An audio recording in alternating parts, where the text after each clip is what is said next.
Will Muschamp calls out the officials for being gutless, or one official. Let me take that back. Calls out one official for being gutless, and if you didn't watch the game, it was a pretty closely fought battle there. South Carolina lost 38-27, but really it was a lot closer than that. It was one possession almost the entire game, and then they kind of took it off towards the very end. Muschamp couldn't help but answer when he was asked about an unsportsmanlike conduct penalty he received with 4 minutes to go in the game. After passionately arguing with officials on the sidelines from apparent missed calls throughout the day, and he said, "I'm just really upset." This is what he said about specifically. "The guy ran 40 yards away and then dropped the flag. I have no idea. I'd rather him drop it on my feet." He said, "Just drop it on my feet next time." And then he kind of under his breath said, "Gutless," And I don't know how I feel about that. I mean, obviously he's very heated. He's very upset in the moment. And so, it depends on what side you're on. If you're a Clemson fan, you probably didn't like it. If you're a Carolina fan, you probably did like it. What I will say is when I watch the highlights, Alan, I can't really complain in the sense that I can't really blame him in the sense that there was a big run from Pirine for Florida where wide receiver number 89, Tyree Cleveland, was like holding the guy's number 24's, the cornerback's jersey right behind the neck, just holding it the whole entire time for 40 yards. So yeah. I saw that one, and I thought that was a little bit ridiculous. I don't know why didn't somebody see that? It would be such a South Carolina move to be at home and not get calls for you. That would be typical South Carolina. It just seems like the curse of the chicken, right? To be at home a big game and not get calls like that.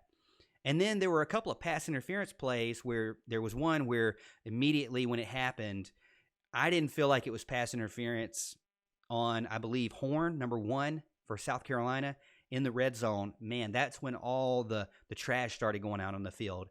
I don't agree with that. I know Quackenbush came out and he was ragging on the Carolina fans for doing that. I wouldn't necessarily agree with throwing trash out on the field by any means, but I can see that frustration there. It's just, and then there was one, they called it the Clemson play, which it really was. If it was the Clemson play, it was botched. But there were two wide receivers on the right-hand side. This was right after the pass interference call, and there were 2 wide receivers on the right-hand side, and a guy rolls out and he throws it to him, and the 2 wide receivers are like in the end zone blocking their guys, blatantly blocking.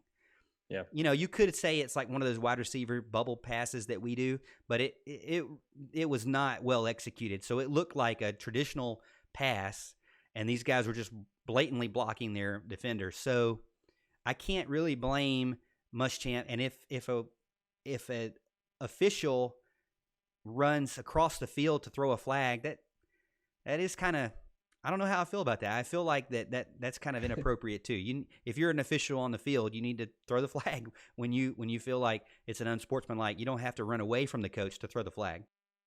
Yeah, absolutely. Adam gets in and says that hold would be something Duke basketball would get away with. And I think we, as Clemson fans, can all agree with that for sure. I mean, look, when I watched this game, I was laughing the whole play. Okay, my father-in-law was watching the game with my father-in-law, Columbia. He's like, "What's so funny?" I was like, "Did you not see this guy hold this guy all the way down the sideline for 40 yards?" And they showed the replay, and sure enough, it was a really funny play. And I'll tell you why I'm not going to feel super sad for South Carolina on this play. Look, they also missed a false start on that play, by the way. The right side of Florida's offensive line, it was, started, half second or so too early. So they should have got called. The play should have been dead. But obviously it was a run to the left side, so whatever, it is what it is. The guy held his jersey. I think it was Mokuamu or something like that. I think it was the DB that was involved in that play. And they're running side by side. He's got his jersey. And I felt like Mokuamu or the DB did not make any attempt whatsoever to get to the ball carrier. I mean, I don't feel like he tried to kind of, go to the left or go to the right. He just kept running straight with the defensive back who was holding him. I mean, flail your arms, do something. People do that to try to get a holding call all the time. Now, let me be clear. Should it have been called? Absolutely. I think anybody could see that, except for, of course, the referee that was in front of the play. But I mean, there's 3 other referees or 4 other referees that could have seen it from 40 yards back.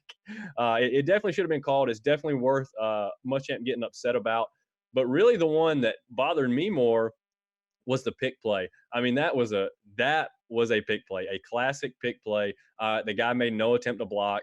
And the guy ran a little wheel route to get wide open in the end zone. Now, of course, I wasn't crying too many tears for that one either, because of course I'm pulling for Florida in the game big time. But Muschamp, and I distaste Muschamp. Okay, I don't like him. I have a strong distaste for this guy, but he had every right to be upset. Okay, I don't even care that he called the guy gutless. It does not matter to me. I think he has a point there. I mean, they're coming off a huge win, in Athens between the hedges against Georgia. They have a chance, even though they've had 3 losses on the season already. They have a chance to make a huge statement in this game by beating Florida at home, and back-to-back top 10 teams and whatnot. And they feel like that was ripped away from them, and it was. So Muschamp's got a point. I don't mind what he said. I really don't care. Now, at the same time, go Gators. Yeah, oh yeah, for sure, for sure. I would say that it's really interesting because, man, if they would have come off with a win, they would have beaten Georgia, then turned around and beaten Florida. Missouri came up and lost to Vanderbilt, which, I mean, that's a head scratcher for sure. That's about as bad as the ACC Coastal trying to pick games over there.